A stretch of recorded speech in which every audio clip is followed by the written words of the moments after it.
Se les invita a tomar asiento.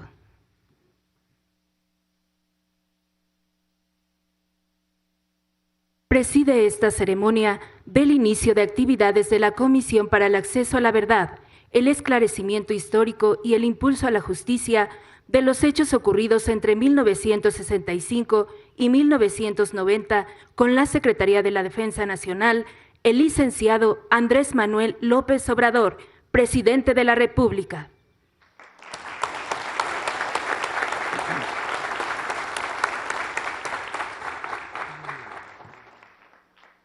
Integran el Presidium el general Luis Crescencio Sandoval González, secretario de la Defensa Nacional.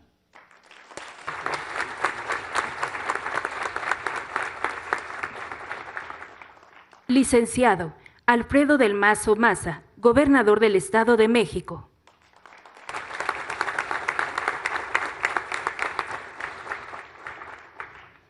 Doctora Claudia Sheinbaum Pardo, jefa de Gobierno de la Ciudad de México.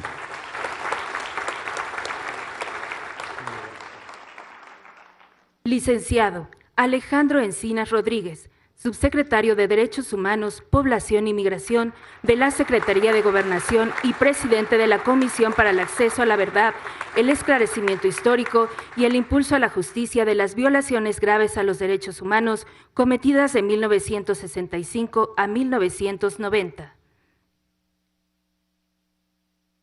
Ciudadana Micaela Cabañas Ayala, invitada especial.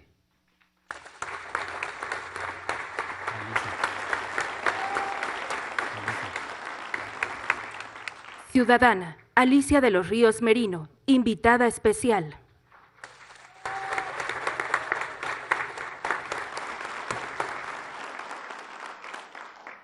Licenciada María del Rosario Piedra Ibarra, presidenta de la Comisión Nacional de los Derechos Humanos.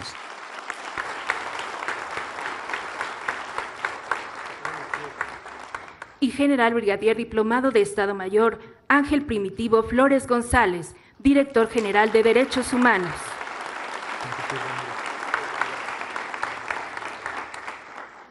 También contamos con la presencia de invitados especiales. Generales, jefes, oficiales y personal de tropa. Familiares de personal militar. Así como representantes de medios de comunicación y quienes nos siguen por Internet a través de las redes sociales. Reciban todos la más cordial bienvenida.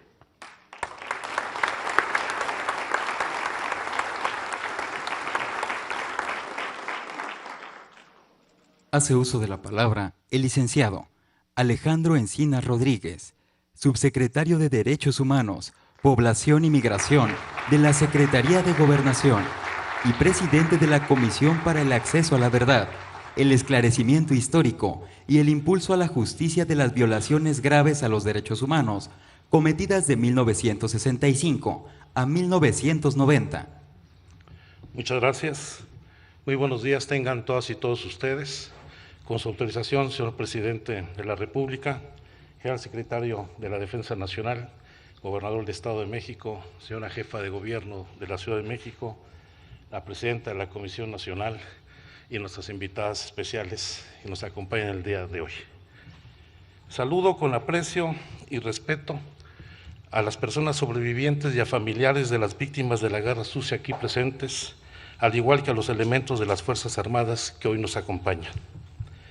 El día de hoy, un día inimaginable, hace poco más de 3 años, se abre la puerta a una nueva etapa en la historia del país que busca allanar el camino para cerrar una herida que se mantiene abierta y saldar una deuda con la memoria, la verdad y la justicia.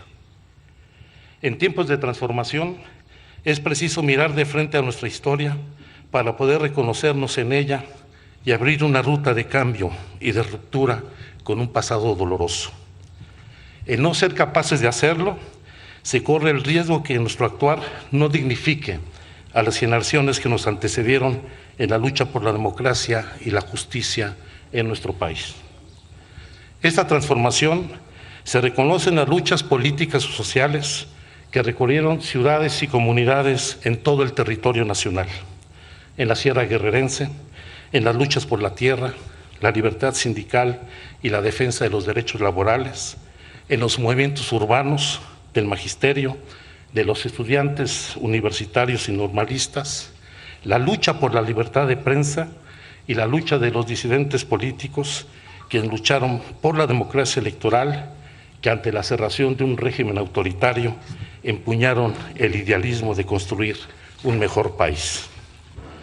En esas luchas nos reconocemos millones de mexicanas y mexicanos que han sostenido sobre sus hombros la esperanza en la transformación de México. Hoy, pese al escepticismo y los malos augurios de actores políticos que apostaban al fracaso, poniendo en duda la firme convicción del presidente de México para abrir las instalaciones y archivos de las Fuerzas Armadas en busca de la verdad y la reconciliación, llegamos al campo militar número 1 para mirar de frente a una parte de esa historia. En este lugar, en el mes de junio de hace 46 años, se instaló una de las agrupaciones represivas más temidas en el país, la Brigada Blanca, integrada por elementos de la Dirección Federal de Seguridad de la Secretaría de Gobernación, de la Dirección Federal de Seguridad y la Policía Judicial Federal, la Policía Judicial y la Dirección General de Policía y Tránsito del Departamento del Distrito Federal y la Policía Militar. Desde este lugar, hace 51 años, se implementó el Plan Telaraña para combatir y desarticular las guerrillas encabezados por los profesores Genaro Vázquez Rojas y Lucio Cabañas Barrientos. Desde esta zona de Lomas de Sotelo, se emitió un telegrama a la comandancia de la 35 Zona Militar de Chilpancingo Guerrero, ordenando, cito, ratifique ese orden y sentido de incrementar actividades a fin de localizar, hostigar, capturar o exterminar a las gavillas que operan en esa región, debiendo utilizar el máximo de las medidas de seguridad. En este lugar, de acuerdo con los documentos oficiales y testimonios, estuvieron detenidos y desaparecidos Amanda Arciniega, Ezequiel Barrientos, Ismael Bracho, Micaela Cabañas, Álvaro Cartagena, Cirilo Cota, Alicia de los Ríos, Hilda Flores, Ramón Galaviz, Leticia Galarza, Manuel Hernández, José Luis Moreno, Elda Narváez, Rafael Ramírez, entre otras muchos opositores y disidentes del sistema. Mirar de frente a nuestra historia, no solo a los momentos luminosos, sino a los más oscuros también, es necesario para no continuar legando a las nuevas generaciones una herencia dolorosa, sino una historia que puedan narrar sin miedo y contribuya a que estos hechos no se vuelvan a repetir. Esa es la tarea fundamental que tenemos en nuestras manos, responder a viejas preguntas y dar respuestas veraces para saldar esta deuda histórica con la verdad y con la justicia. Señor presidente, en cumplimiento a su encomienda de encontrar la verdad, impulsar el acceso a la justicia, reparar las graves violaciones a los derechos humanos cometidas entre 1965 y 1990, así como para garantizar el derecho a la memoria, la Comisión para el Acceso a la Verdad, en coordinación con la Secretaría de la Defensa Nacional, hemos consensado un programa de trabajo para revisar los archivos de la Secretaría de Defensa Nacional y las instalaciones militares donde presuntamente se cometieron violaciones graves a los derechos humanos. Este programa de trabajo considera, entre otros, los siguientes puntos. En primer lugar, realizar acciones de reconocimiento, búsqueda e investigaciones en los lugares e instalaciones militares en los que se presuma se hayan cometido violaciones graves a los derechos humanos, como este campo militar número 1, donde existen diversos testimonios que lo señalan como un lugar donde fueron cometidos diversos tipos de violaciones. Algunas de las personas que sobrevivieron a estas experiencias en distintas instalaciones militares hoy nos acompañan en este evento. En segundo lugar, acceder a instalaciones y consultar repositorios, archivos y documentos con la finalidad de contribuir con las investigaciones para el esclarecimiento de la verdad. Es el caso de la 5ª y 42 zonas militares de Chihuahua, la 7ª zona militar de Nuevo León, la 9ª de Sinaloa, la 15ª de Jalisco, la 27ª y 35 zonas militares de Guerrero y la zona militar número 28 de Oaxaca, así como los archivos de distintas unidades de las Fuerzas Armadas, como el Estado Mayor de la Secretaría de Defensa Nacional, de la Policía Militar, del Batallón de Fusileros Paracaidistas, del Segundo Batallón de la Policía Judicial Federal Militar, de la Base Aérea Militar de Pie de la Cuesta y también del Estado Mayor Presidencial. En tercer lugar, el programa contempla realizar entrevistas y recibir testimonios de personal de la Secretaría de Defensa Nacional que cuente con información referente a los hechos objeto del esclarecimiento histórico, por lo que la Comisión de la Verdad y la Secretaría de Defensa Nacional consideramos importantes llamar a este encuentro, a este diálogo para la verdad, a personal activo y en retiro de las Fuerzas Armadas que puedan contribuir a comprender lo que sucedió y pueda brindar información que permita a las familias saber el paradero de las personas desaparecidas. Al mismo tiempo, se plantea recoger testimonios de personas víctimas de violaciones a derechos humanos en las instalaciones militares en las que presuntamente estuvieron en calidad de detenidas.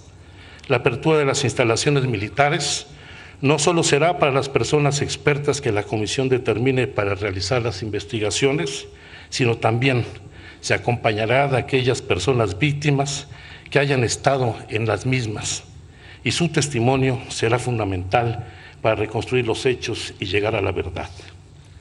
En un régimen democrático, las instituciones se transforman en atención al interés público. Esa ha sido la tarea encabezada por el presidente Andrés Manuel López Obrador desde el primer día de su mandato.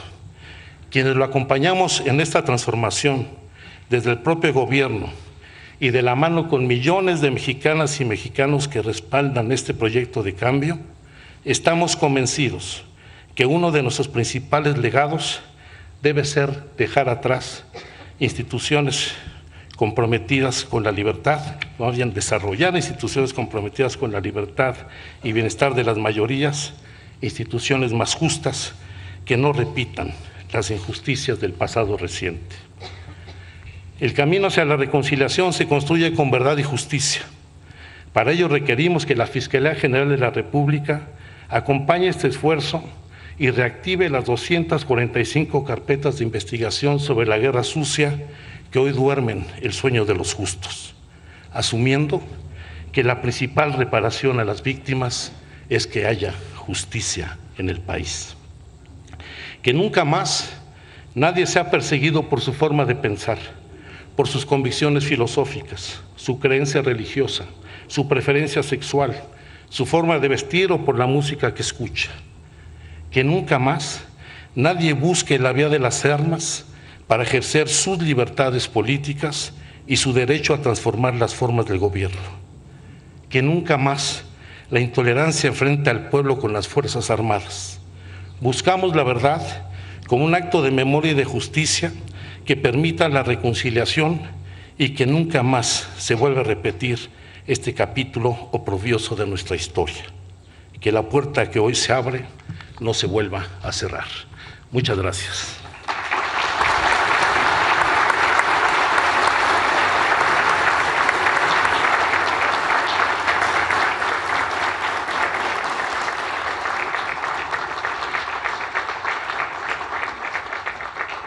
La ciudadana Micaela Cabañas Ayala hará uso de la palabra.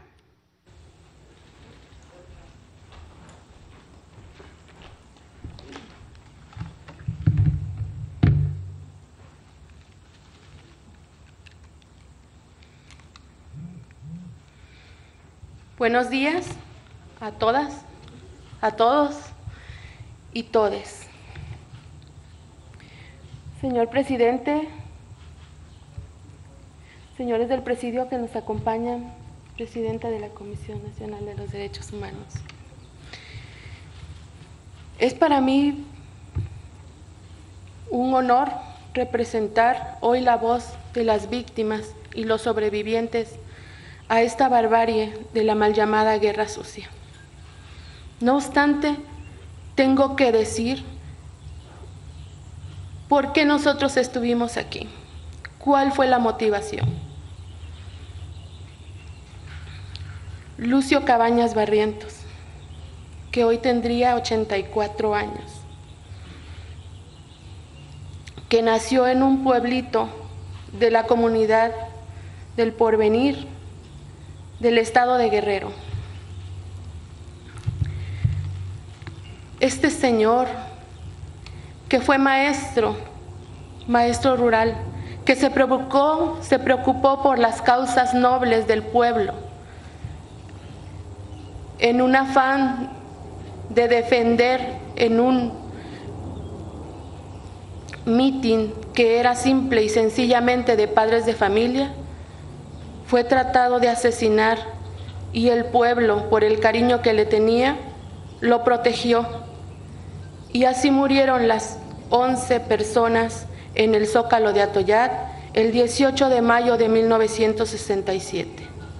He ahí pues el inicio de la guerrilla del maestro Lucio, que fue obligado por el gobierno de entonces a hacerse pueblo, a ir a las montañas y a pedir justicia y a organizar al pueblo para pedir justicia.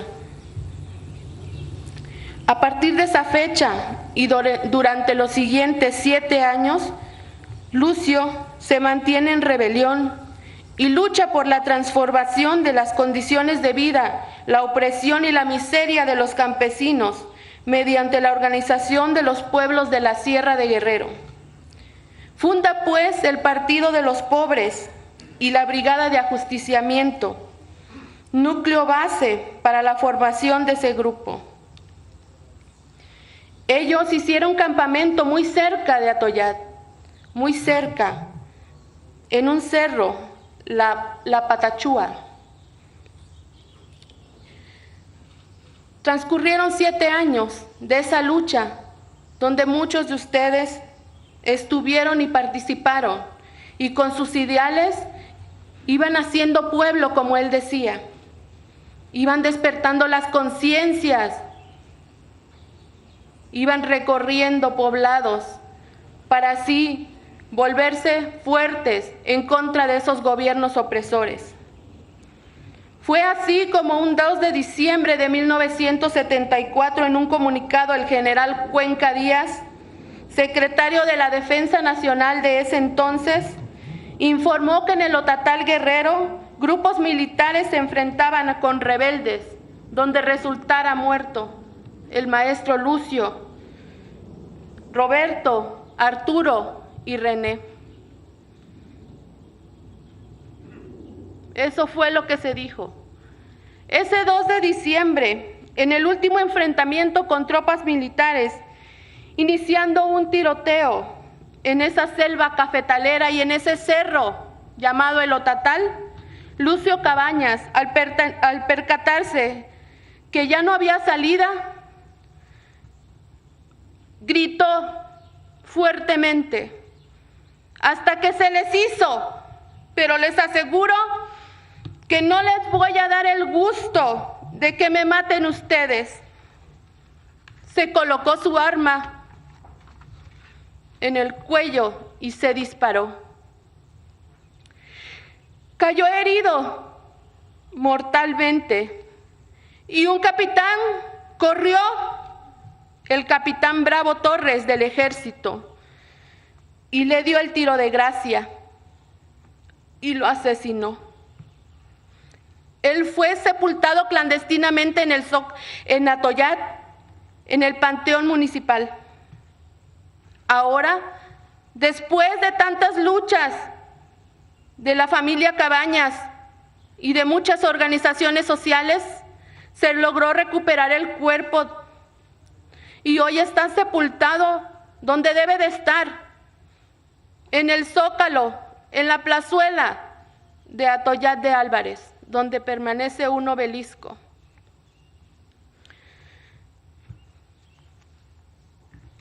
El Partido de los Pobres, organismo que nació desde las entrañas más profundas del pueblo mexicano,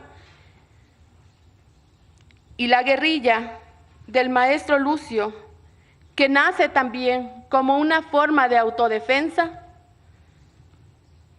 pareciera que fue acabada. Esa pues fue la historia, nuestro comienzo para llegar hasta el día de hoy. Tengo que decirles que soy orgullosamente la única hija del maestro Lucio Cabañas Barrientos y la señora María Isabel Ayala Nava.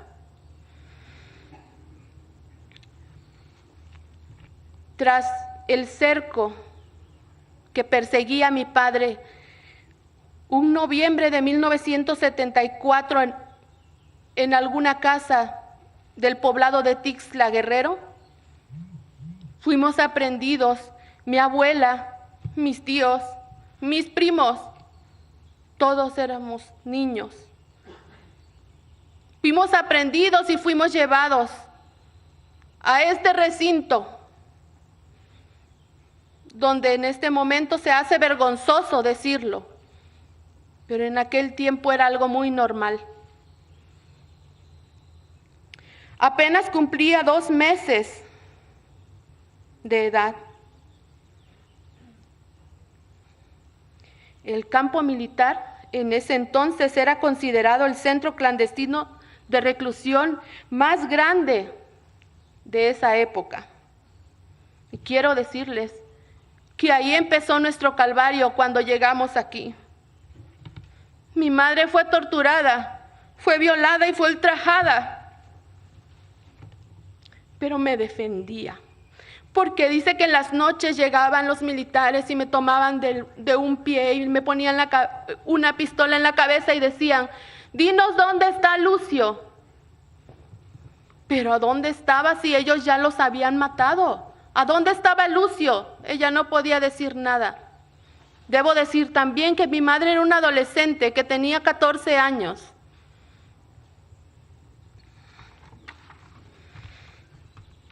Quiero decirles también que yo llegué aquí de 2 meses y en algún lugar de este edificio yo aprendí a caminar, aprendí a correr y a decir mis primeras palabras.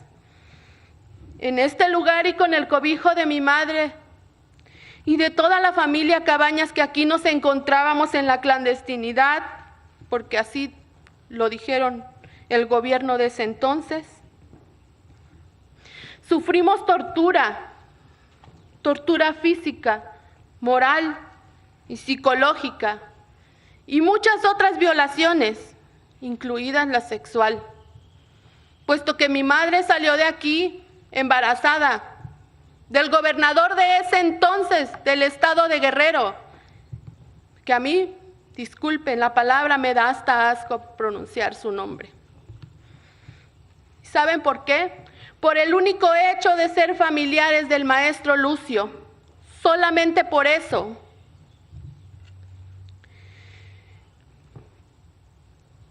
El maestro Lucio simple y sencillamente fue un luchador social y un defensor de los derechos humanos de aquel entonces. Por más de 50 años, la familia Cabañas ha sido invisibilizada. Han querido borrar toda esa historia que nosotros tenemos que contar. Sin embargo, ya estamos aquí y yo agradezco a las autoridades que hoy gobiernan nuestro país, porque nos están dando esa voz, porque nos están dando ese paso para que nosotros podamos acceder a la justicia. Sin embargo, tengo que decirles que con nada nos van a pagar todo lo que pasamos y todo lo que sufrimos en estos lugares. Con nada nos van a regresar a nuestras personas y familiares que quedaron en la espera de justicia. Se están yendo y no llega. Tengo fiel confianza en esta nueva comisión. Tengo confianza porque sé quiénes la están dirigiendo. Y tengo confianza principalmente en quien dirige el país.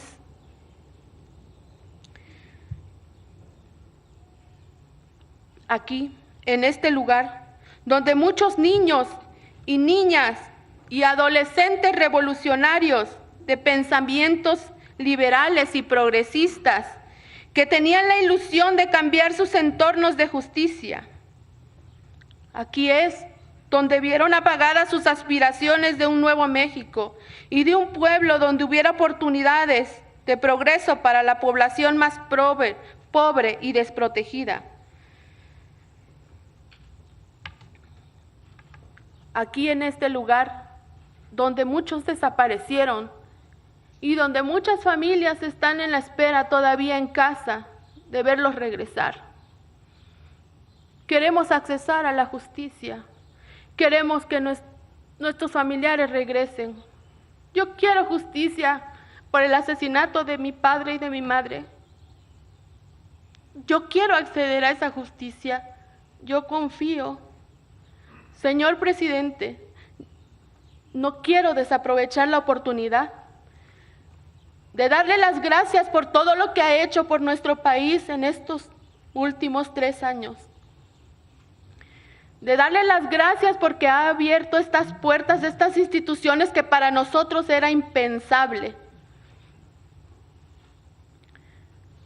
Y nosotros, los sobrevivientes, que tengamos confianza, que tengamos fe, que nuestras verdades van a ser rescatadas y que el acceso a la justicia va a llegar por fin.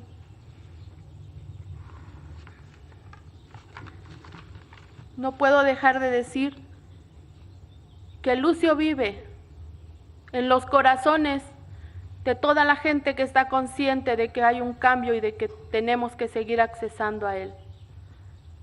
Él vive en mi corazón y en el corazón de todos ustedes. Es cuanto. Gracias.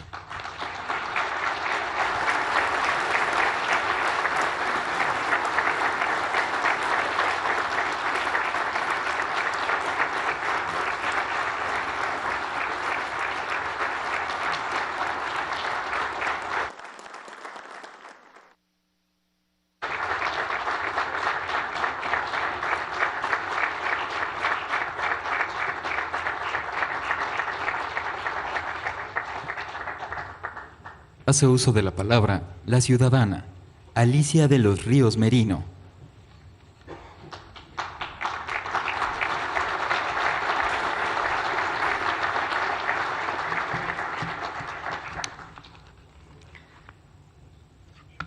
Integrantes del Presidium, señor presidente, señor secretario de la Defensa Nacional, personas que nos acompañan, buenos días a todas y a todos. Mi nombre es Alicia de los Ríos Merino. Estoy aquí porque mi madre, Alicia de los Ríos Merino, fue detenida el 5 de enero de 1978 por elementos de la Brigada Especial y trasladada de manera inmediata a este campo militar número 1. Entre enero y mayo de 1978, mi mamá fue vista aquí por Ramón, por Juan Manuel, por Cirilo, por Mario Álvaro y por Alfredo. Todos ellos trasladados hasta estas instalaciones después de ser detenidos. A finales de mayo de 1978, Alicia fue trasladada desde aquí a la base naval militar número 7 en Pie de la Cuesta, Acapulco, Guerrero. A partir de entonces no se supo más de ella. Vale decir que desde esa base despegaba un avión que realizaba los vuelos de la muerte entre las costas de Guerrero y de Oaxaca. El caso de mi madre es uno de los más de 1000 casos de desapariciones por motivos políticos perpetrados entre 1965 y 1990. En una mayoría se cometieron con un mismo patrón: detenciones ilegales y traslados a instalaciones militares en diferentes localidades del país. Algunos fueron trasladados hasta aquí, donde permanecieron por un tiempo determinado o desaparecieron hasta el día de hoy.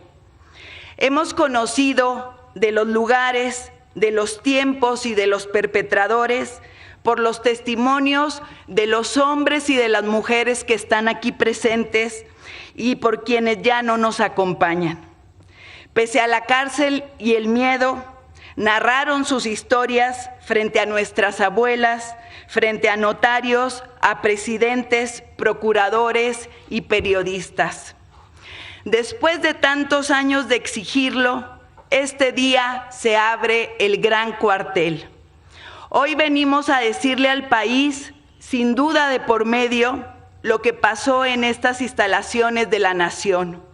Aquí fueron interrogados, torturados y mutilados nuestros padres y madres, nuestros hermanos y hermanas, los hijos e hijas de cientos de mujeres que no dejaron de buscarlos. Aquí fueron desaparecidas y desaparecidos. Licenciado Andrés Manuel López Obrador, presidente de la República y comandante en jefe de las Fuerzas Armadas de este país. General Luis Crescencio Sandoval González, secretario de la Defensa Nacional. Autoridades presentes todas, civiles y militares. Aquí estamos las personas sobrevivientes y los familiares de víctimas de violaciones graves a los derechos humanos perpetradas en el pasado reciente de este país. Dimensionamos este acto protocolario como un día histórico y con compromiso asumimos la invitación al diálogo. En ese ánimo, reiteramos que buscamos investigación, verdad y justicia. Conózcanos, reconózcanos, porque tendremos que coadyuvar juntos en la reconstrucción de lo sucedido en esta, su casa. Estamos listos para buscar y reconocer las pistas y los lugares usados en diferentes etapas.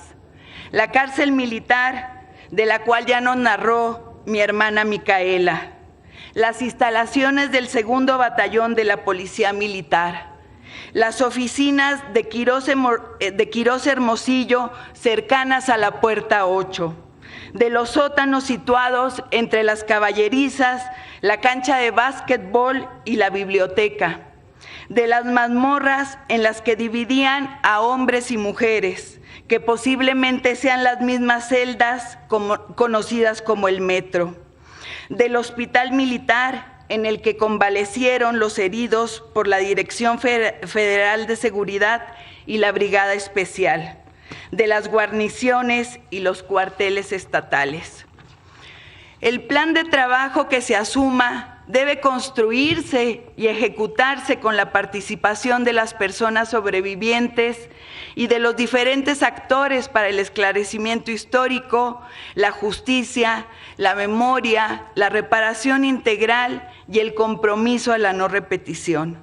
Debe ser exhaustivo, sin limitantes para el quehacer pericial en edificios, instalaciones y en archivos. Necesitaremos apertura para contar con planos y archivos que reconstruyan lo sucedido en estas inmensas instalaciones. Como dijo el subsecretario Encinas, que estas puertas que al fin se abren no se nos vuelvan a cerrar. A partir de las investigaciones, deberán descubrirse e investigarse las cadenas de mando que participaron en los crímenes de lesa humanidad.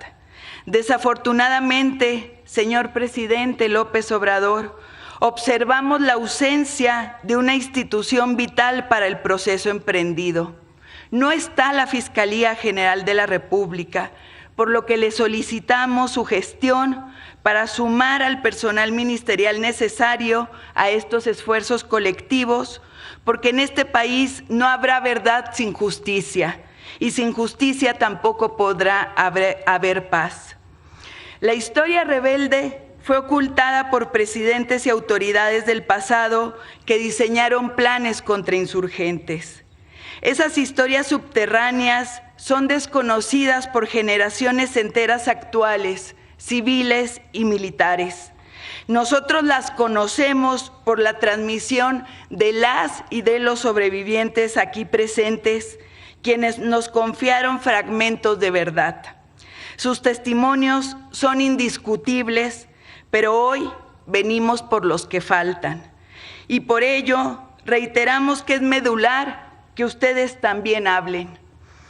Con el debido respeto, General Sandoval González, le solicitamos convoque a los elementos retirados para colaborar en este proceso. Construyan con la colaboración de la Comisión de la Verdad y el apoyo a la justicia espacios y condiciones necesarias para que el personal castrense rinda su testimonio. No iniciarán de cero. Ya en el año 2002, la justicia militar registró múltiples testimonios en los que basó la consignación de 2 de sus integrantes por ser perpetradores de crímenes de lesa humanidad. Esas huellas se encuentran en sus propios archivos, en los silencios de soldados retirados que hoy tienen la oportunidad y el deber de hablar. Hoy recordamos la claridad de nuestras abuelas que hace décadas declararon que no hay democracia con desaparecidos. No puede haber democracia con más de 100,000 desaparecidos. Hoy llegamos cargando a cuestas la dignidad de nuestros muertos y de nuestras desaparecidas. Reconocemos que estar presentes este día en lo que fue su prisión clandestina es una muestra de la diferencia con un oscuro ayer. Sin embargo, la misión no está completa. Sea este un primer paso. Que esta mañana se recuerde como el momento en el que mujeres y hombres justos, preocupados y ocupados apostaron por el futuro de un país herido que merece otra oportunidad. Muchas gracias.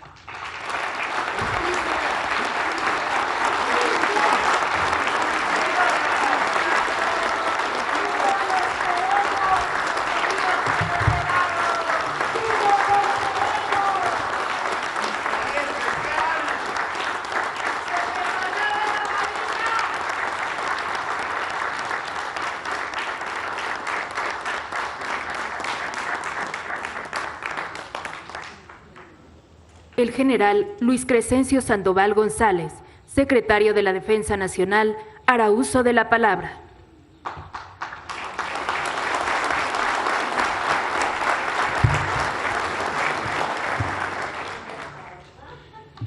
Licenciado Andrés Manuel López Obrador, presidente de México y comandante supremo de las Fuerzas Armadas.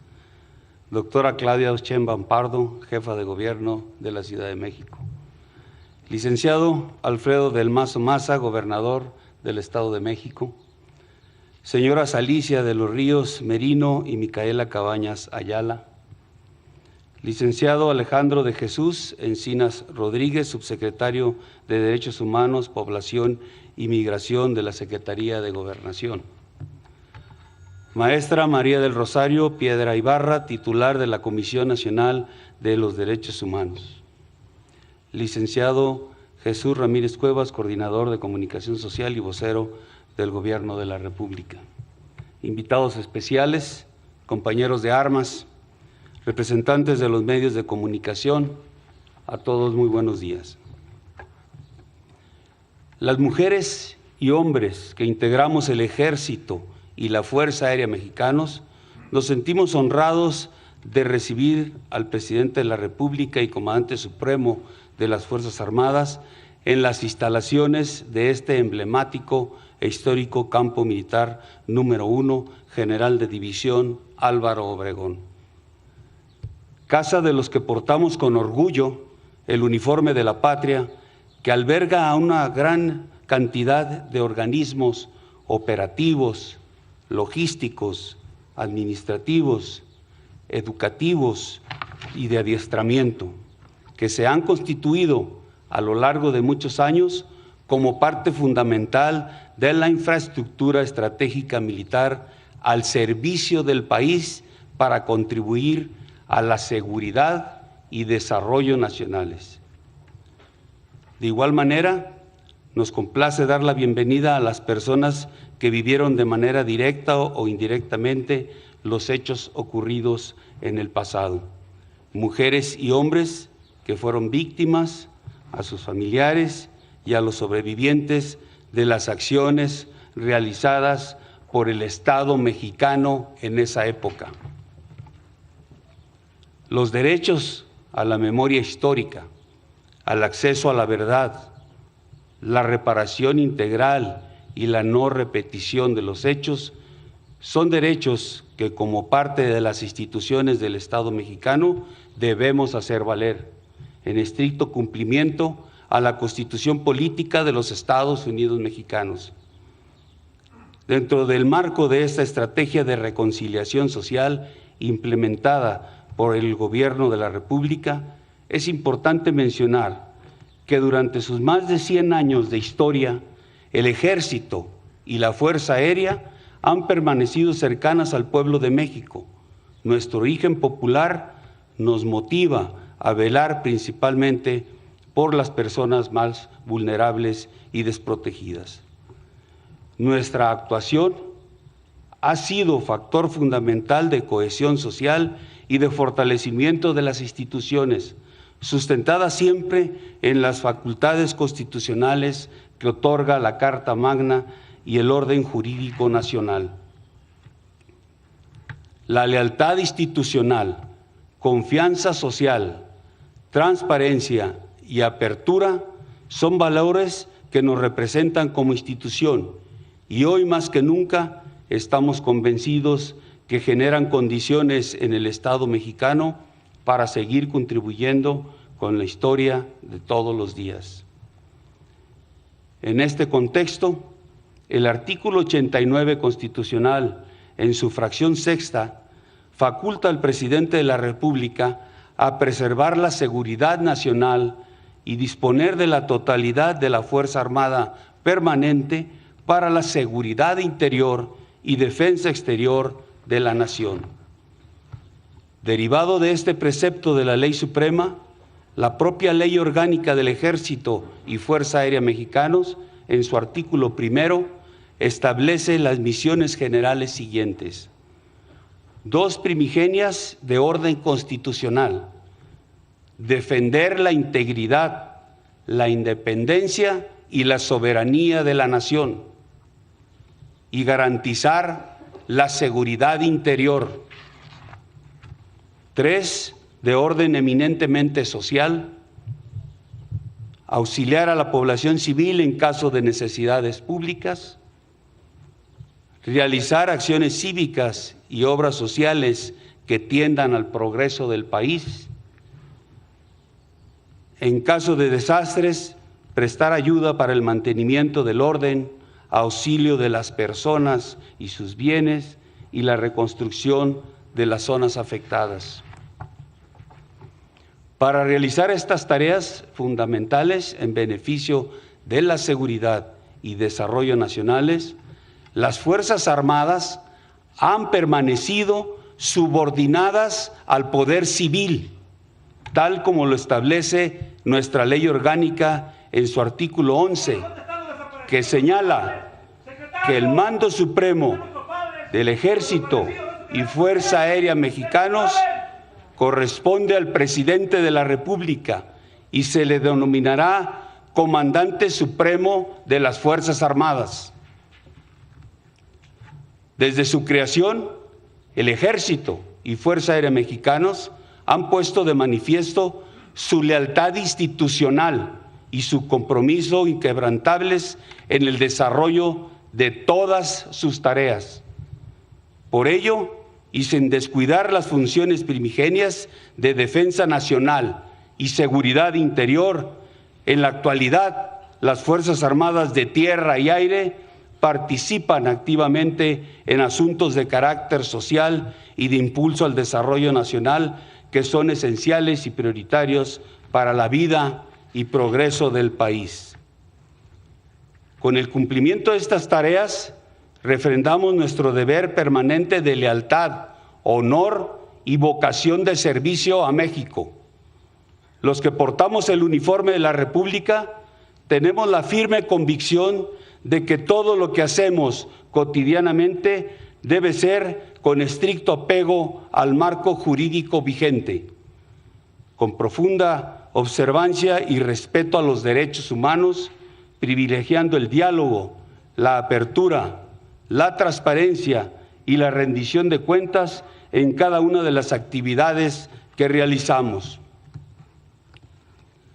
A través de este simbólico evento, las Fuerzas Armadas reafirmamos el compromiso que tenemos con el pueblo de México de contribuir a la búsqueda de la verdad sobre los hechos que marcaron un hito en un sector de la sociedad de nuestro país, destacando los siguientes: el asalto al cuartel general de Ciudad Madera, Chihuahua, el 23 de septiembre de 1965, los movimientos estudiantiles de 1968 y 1971 y los movimientos sociales ocurridos en el estado de Guerrero. Para atender las diversas situaciones que se generaron con estos movimientos sociales, el Estado mexicano en su momento adoptó políticas y medidas en algunas regiones del país que buscaron garantizar la seguridad, el orden constitucional y el restablecimiento del Estado de Derecho. Sin embargo, determinadas acciones implicaron lamentablemente que un sector de la sociedad se viera afectado por sucesos que se alejaron de los principios de legalidad y humanidad, valores que nunca pueden estar separados de la vida institucional del país. La historia es uno de los activos más preciados que puede tener una nación. De ella debemos aprender y comprender nuestros orígenes, entender a partir de ella nuestro presente, y sin ella se hace imposible concebir y proyectar nuestro futuro. Las mujeres y hombres que integramos el Ejército y Fuerza Aérea nos sumamos decididamente al esfuerzo del Estado mexicano encabezado por el presidente de la República para generar mecanismos que cumplan con el esclarecimiento de los hechos pasados, la dignificación de las víctimas y el acceso al derecho a la memoria histórica. Me es importante destacar que desde la instalación de la Comisión para el Acceso a la Verdad, esta Secretaría de Estado ha participado activamente en reuniones de coordinación para establecer el programa de visitas a las instalaciones militares y archivos documentales, integrando un equipo de trabajo con la instrucción de acompañar en todas las actividades que realice la Comisión Especial y a fin de facilitar y agilizar las labores de búsqueda en los fondos documentales y el acceso a los campos militares. De igual manera, y como parte de esta vocación y evolución permanente del compromiso institucional de transparencia y acceso a la información pública con el pueblo de México, esta institución ha entregado con anterioridad al Archivo General de la Nación 1,653 legajos relacionados con los movimientos sociales y políticos del pasado. Y respecto a los requerimientos de la Comisión para la Verdad y Acceso a la Justicia en el caso Ayotzinapa, esta Secretaría de Estado hizo entrega a los organismos responsables de su atención de 18,845 fojas de evidencia documental. Se ha participado en 17 reuniones de coordinación con los padres de los normalistas, integrantes de la Comisión de la Verdad y grupo de expertos independientes. Por último, también se han atendido 17 peticiones de información, dando respuesta a 184 cuestionamientos. Asimismo, debo resaltar que la Secretaría de la Defensa Nacional ha implementado estrategias en materia de derecho al acceso de la información y de respeto a los derechos humanos, que le han permitido alcanzar los logros siguientes. En el último reporte de resultados del proceso de atención ciudadana de Presidencia de la República, obtuvo el primer lugar dentro de las 44 dependencias del Gobierno federal al responder 1,803 peticiones, que representó el 100% de las recibidas.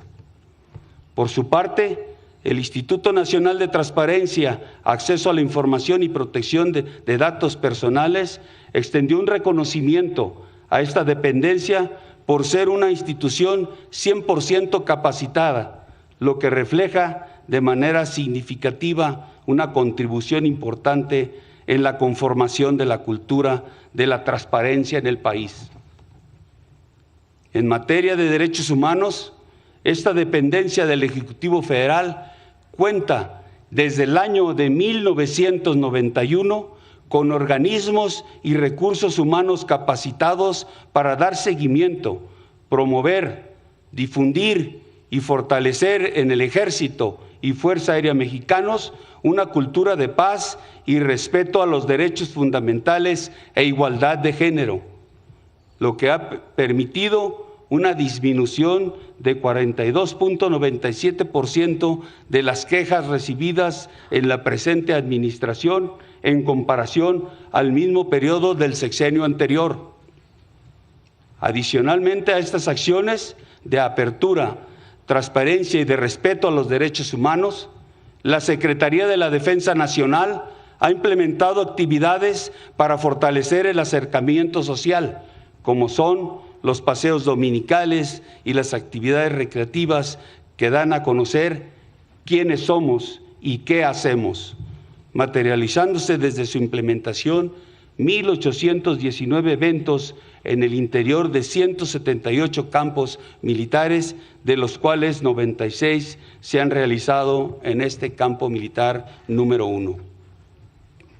En síntesis, como podemos observar, nuestro compromiso y vocación está alineada con los objetivos, principios y valores perseguidos, no solo por esta comisión que hoy comienza sus trabajos formales, sino de manera permanente con el pueblo de México.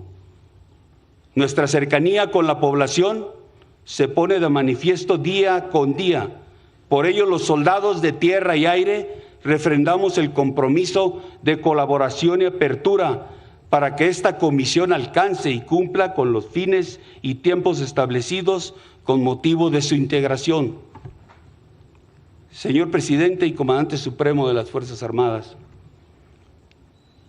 desde su origen, el Ejército y Fuerza Aérea mexicanos han refrendado ante el pueblo de México su lealtad institucional como valor fundamental que guía su actuación en el cumplimiento de sus misiones constitucionales, lo que ha permitido obtener el respaldo, la confianza, respeto y credibilidad de la sociedad mexicana. Por ello, las mujeres y hombres que integramos esta institución armada estamos comprometidos en contribuir en el cumplimiento de las funciones de investigación, seguimiento, fiscalización, proposición y emisión de informes de este grupo de trabajo especial, y de ser partícipes de este ejercicio de transparencia y verdad que busca la reconciliación social del país entre ciudadanos y entre estos y sus instituciones. Parte importante en el fortalecimiento del espíritu de cuerpo, identidad y sentido de pertenencia en las Fuerzas Armadas es reconocer el esfuerzo que realiza a día el personal militar, y que en no pocas ocasiones exige sacrificios que implican quedar incapacitados de manera permanente a consecuencia de lesiones e incluso perder la vida en el cumplimiento de su deber, situaciones que impactan profunda y permanentemente en el núcleo familiar cercano. Con esta misma convicción me dirijo a todas y a todos los que portan el uniforme de la patria, para manifestarles que en este significativo evento también se encuentran presentes presentes algunos de los militares y familiares que fueron afectados por los hechos ocurridos en aquel entonces, a quienes por instrucciones del presidente de la República y comandante supremo de las Fuerzas Armadas se analizará su inclusión en las gestiones para el mecanismo integral de reconciliación social del Estado mexicano como parte del patrimonio colectivo del pueblo de México.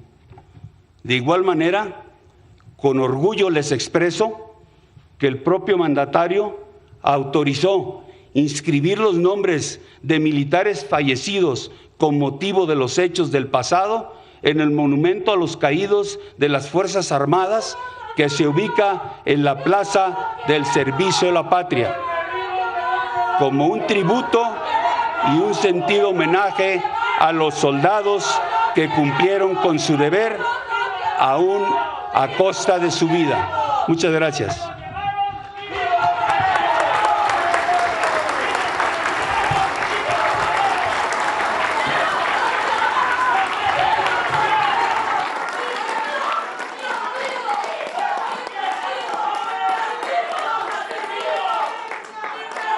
Escuchemos el mensaje que dirige el licenciado Andrés Manuel López Obrador, presidente constitucional de los Estados Unidos mexicanos.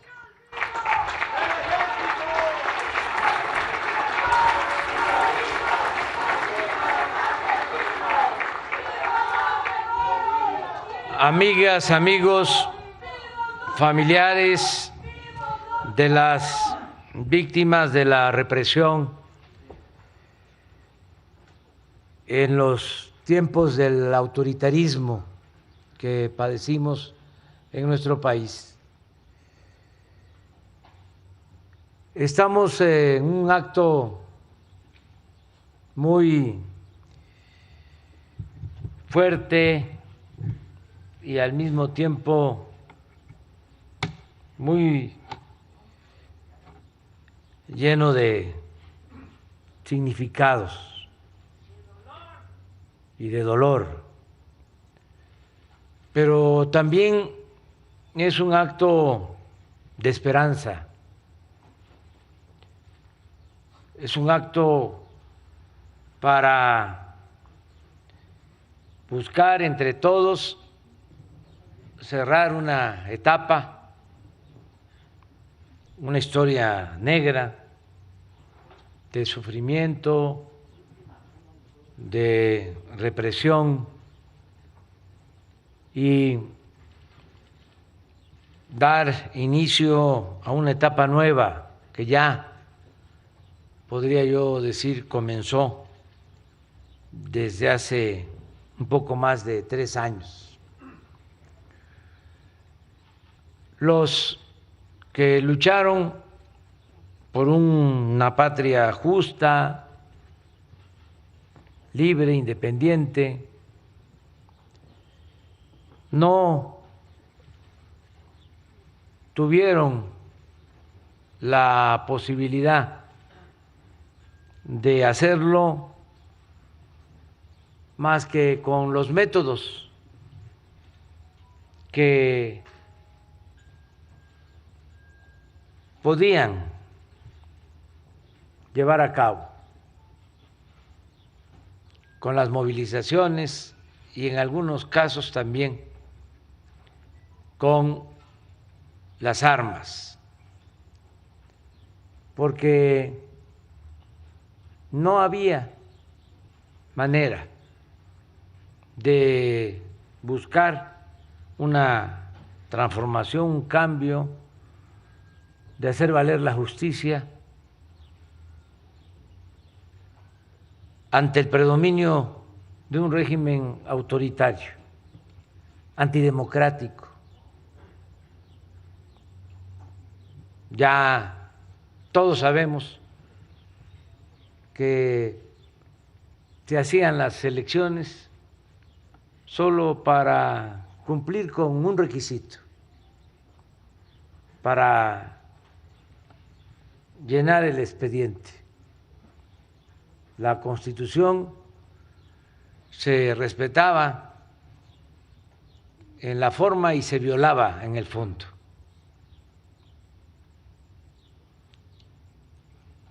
Y eso fue lo que llevó a muchos a tomar el camino de la lucha social, y la respuesta del Estado fue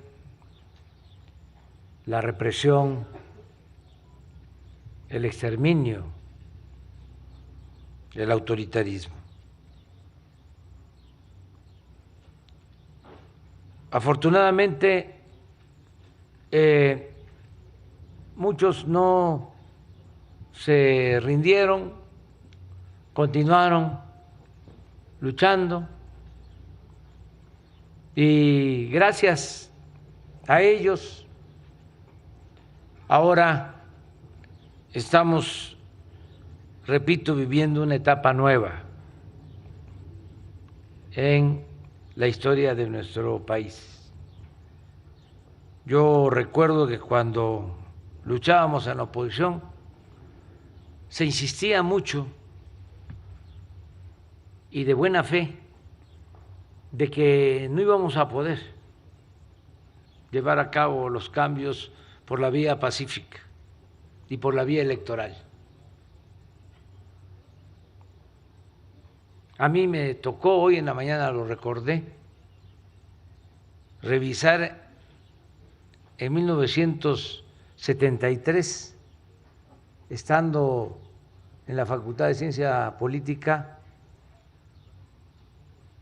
el caso de el gobierno de Salvador Allende, con lo que contiene el libro El Estado y la Revolución de Lenin. De ahí, con mucha claridad, se establece de que no se podían los cambios estructurales sin un movimiento armado. Antes del golpe, nosotros, a partir de ese pensamiento, llegamos a la conclusión, junto con nuestro maestro de ciencia política, de que iba a haber un golpe de Estado. Por eso me dolió mucho cuando me enteré del derrocamiento del presidente Allende, que fue de los pocos que confió en que se podía llevar a cabo una transformación por la vía pacífica y democrática. Por eso fue varias veces candidato a la presidencia de Chile. En aquel entonces, porque no hay que olvidar las circunstancias que cambian. En una visita del comandante Castro, le entregó un rifle. Esto como mensaje de que iba a ser muy difícil el que pudiera llevar a cabo la transformación en Chile.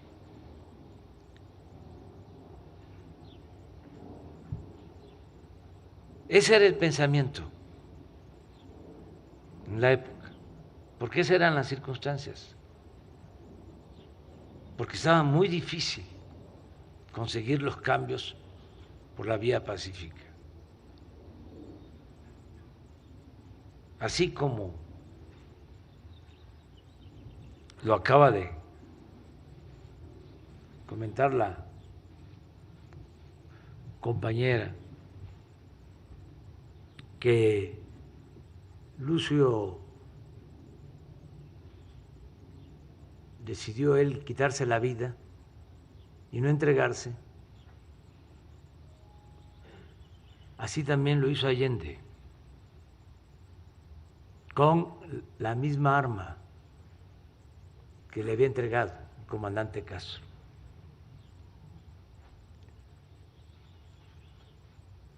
Pero aún con eso se siguió insistiendo en la vía pacífica y en la vía democrática. Y siguió existiendo también el otro pensamiento.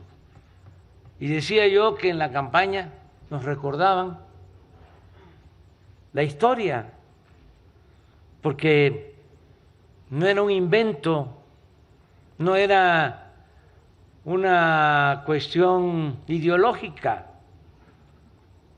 era una realidad histórica. Las transformaciones en México se hicieron por la vía armada, y no porque lo quisieran nuestros héroes. Hidalgo y Morelos eran curas, sino porque así se presentaron las circunstancias. Y era muy difícil enfrentar a un régimen autoritario en ese entonces y luchar por la independencia de México. Fue todo un desafío a ese pensamiento conservador el que Hidalgo proclamara en ese entonces la abolición de la esclavitud. Por eso el odio hacia Hidalgo, que no solo lo asesinan y le cortan la cabeza, sino le exhiben 10 años en la plaza principal de Guanajuato.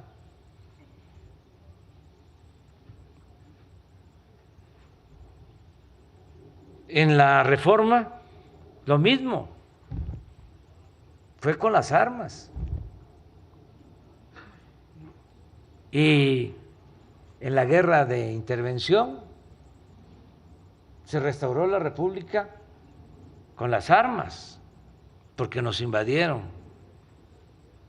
En ese entonces el ejército más poderoso del mundo, el ejército francés, y esa fue la segunda transformación. Y la Revolución Mexicana, pues todos lo sabemos, fue un movimiento armado, porque existía una dictadura y el pueblo estaba esclavizado, y el pueblo y los dirigentes revolucionarios llamaron a tomar las armas, hasta de manera abierta, pública. En el plan de San Luis aparece la convocatoria al llamamiento de Francisco I. Madero a tomar las armas un 20 de noviembre a las 6 de la tarde. Entonces, por eso con mucha razón decían, no van a poder, no lo van a permitir. Y nosotros insistimos de que se podía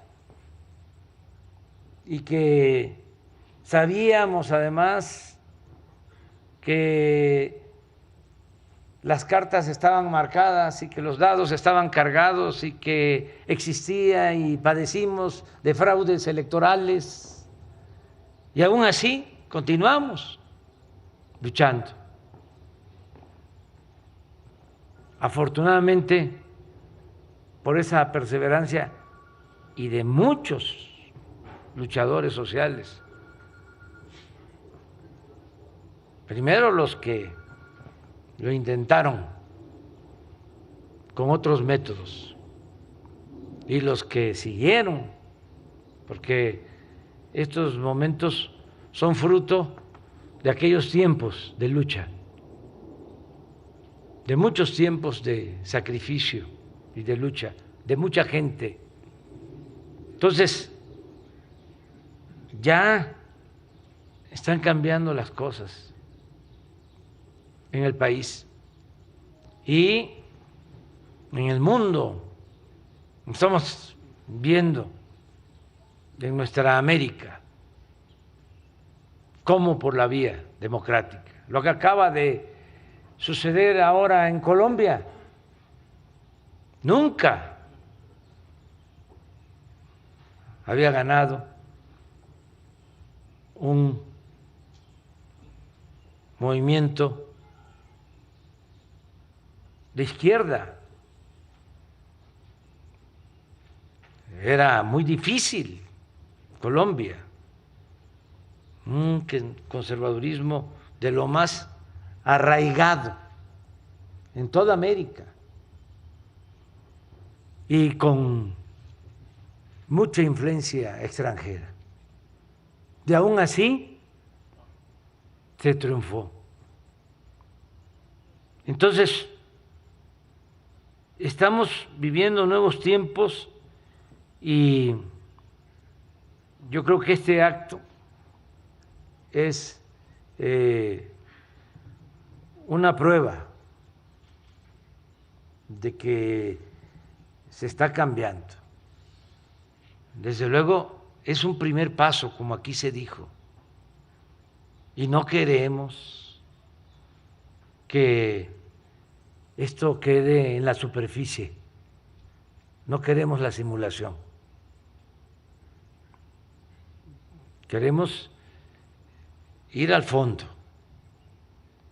con la participación de todas y de todos, que hagamos ese compromiso, porque es lo mejor, eso nos alivia a todos, es un acto de reconciliación nacional que necesitamos. No se le puede dar vuelta a la hoja, así nada más. Tenemos que conocer la verdad y tenemos que conocer toda la verdad y que haya justicia para que no se repitan actos oprobiosos, para que no vuelva a haber represión, autoritarismo en nuestro país. Por eso, qué bueno que se constituye esta comisión y que participemos todos. Yo quiero señalar dos cosas. Desde luego, el derecho en demasía que tienen los familiares de las víctimas para pedir justicia. Eso es lo más importante. La Fiscalía, Andrés Manuel. Va a haber también la participación de la Fiscalía, aunque es un órgano autónomo, respetuosamente le vamos a pedir que participe, que trabaje en este grupo, en este equipo. Por eso, lo primero es lo que ustedes, las víctimas y familiares de víctimas, estén haciendo, porque va a depender mucho de ustedes. Nosotros tenemos voluntad de que avancemos, pero hay que estar empujando, hay que perseverar y que no nos conformemos con estarnos reuniendo cada 2, cada 3 días o cada semana o menos cada 15 días, no, trabajar, porque falta poco tiempo para que termine nuestro gobierno, van a venir otros gobiernos porque ya las cosas han cambiado en el país, ya cambió sobre todo la mentalidad del pueblo, ya no van a poder detener movimientos como estos, pero es mejor avanzar lo más que se pueda. Entonces, que ustedes con quienes están ayudando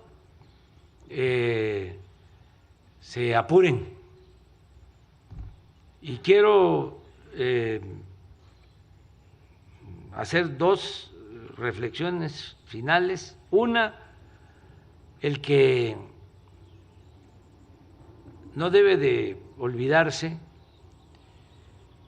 que la responsabilidad principal, incluso legal, recae en las autoridades civiles. Hoy lo repetí en la mañana, hablando del caso del 68, de la represión del 68. La responsabilidad mayor, o mejor dicho, la orden de reprimir, la dio Marcelino García Barragán, secretario de la Defensa, o Gustavo Díaz Ordaz, presidente de México. Pero además, formalmente, el presidente es el comandante supremo de las Fuerzas Armadas. Entonces, actos que han manchado la trayectoria de contribución al desarrollo de México de las Fuerzas Armadas han estado vinculados, relacionados con órdenes recibidas por gobiernos civiles. No quiero, porque no es el momento de ejemplificar sobre lo acontecido en los últimos tiempos, pero fue una orden dada desde arriba y que, sin querer convencer a nadie, nada más para tener todos los elementos y ser objetivos y sobre todo justos, el ejército mexicano es un ejército surgido de un movimiento revolucionario y es distinto a la mayoría de los ejércitos del mundo. Este ejército tiene sus orígenes en el pueblo. El soldado es pueblo uniformado y en la mayoría de los oficiales de alto rango existe una vinculación directa con la gente. No hay una cúpula militar que pertenezca a la oligarquía de este país, como sí sucede en otros países. Cuando me tocó decidir sobre quién iba a estar de secretario de la Defensa, hice un análisis a fondo, desde su actitud en cuanto al respeto a los derechos humanos hasta su responsabilidad como militar, pasando por su honestidad y compromiso con el pueblo. Y una cosa que me llamó la atención es que de los 35 generales de división, la mayoría hijos de campesinos, de obreros. de comerciantes, de militares, de maestras, de maestros. Entonces eso, tenerlo presente, por eso no me ha costado mucho trabajo como presidente y como comandante del Supremo llevar a cabo los cambios que se están realizando en las Fuerzas Armadas. Y yo quiero agradecerle mucho al general secretario por estar demostrando en los hechos su lealtad, porque esa palabra, ese término, ese concepto se usa mucho, la lealtad, pero podría ser una palabra vacía si no se cumplieran instrucciones como las que estamos dando de abrir las puertas del campo militar, número 1, y de abrir todos los archivos y de permitir que se haga toda la investigación que sea necesaria para conocer la verdad. Entonces le agradezco al general secretario y a los oficiales del Ejército su lealtad, su verdadera lealtad, su auténtica lealtad, porque esa es la instrucción, el que no ocultemos nada, absolutamente, cero impunidad, y que podamos entre todos aclarar esta situación y que podamos, yo espero que no en mucho tiempo, tener ya un relato completo, con recomendaciones, con acciones que se deban de tomar para que de esta manera honremos la memoria de los que perdieron la vida, de los que se nos adelantaron y que lucharon por un ideal o lucharon en cumplimiento de un deber. Muchísimas gracias.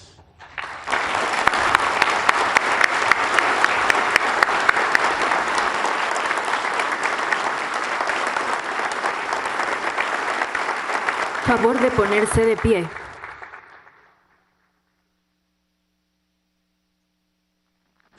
Les pedimos amablemente permanecer en posición de firmes para entonar nuestro himno nacional.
Se agradece la asistencia a esta ceremonia del presidente de México y distinguidos funcionarios que lo acompañaron. Así como de invitados especiales. Generales, jefes, oficiales, personal de tropa y apreciables familias, que tengan todos